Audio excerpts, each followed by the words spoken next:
Приветствую, друзья! Сегодня хочу показать, как сделать влажную палитру. Она нужна для того, чтобы краска медленнее сохла, удобнее смешивать и, конечно же, чтобы хранить краску и сделанные замесы в течение нескольких дней.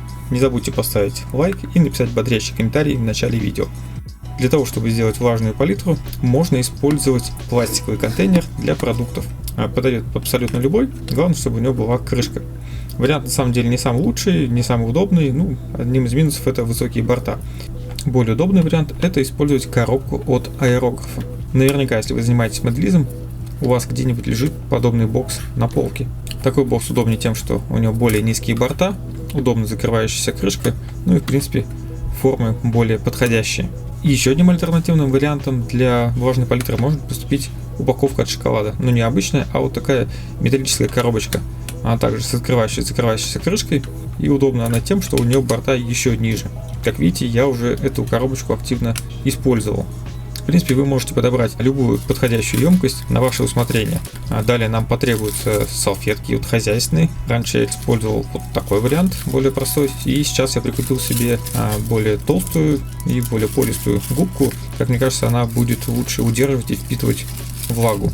Если у вас под рукой таких салфеток нету, как временное решение можно использовать бумажные полотенца. Просто сложить их в несколько раз. Вариант, конечно, не из лучших, но в принципе пользоваться можно. И еще нам потребуется бумага для запекания. Или также подойдет калька. Для тех, кто не хочет делать сам, можно купить готовое решение. Я в свое время приобрел подобную влажную палитру на AliExpress. В комплекте идет палитра и расходники. Ссылочку на эту палитру я оставлю в описании под видео. Удобно оно тем, что все уже есть, не нужно ничего покупать дополнительно, подбирать. Все уже подрезано в размер. Можно просто брать и пользоваться. Выглядит она вот таким образом. Тоже я регулярно использую, могу рекомендовать к покупке. Ну что ж, тем временем мы возвращаемся к изготовлению палитры. Открываем бокс от аэрографа, достаем салфетку, примеряем, отмечаем и подрезаем в нужный размер. Подрезать нужно так, чтобы губка свободно укладывалась в бокс, потому что когда добавим воды, она немножечко разбухнет. И заливаем обильно водой. Воды здесь не нужно жалеть.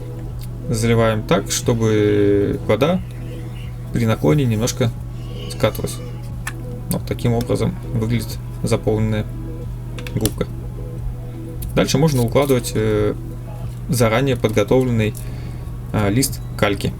Опять же, он подрезается в размер. А далее можно добавлять необходимые краски. Можно добавлять сразу несколько, так как здесь оно сохнет медленно.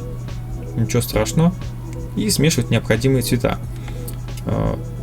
После того, как попользовались, крышку закрываете и оставляете. Если хранить нужно недолго, то 1 день, 2 дня оно в принципе и так сохранится.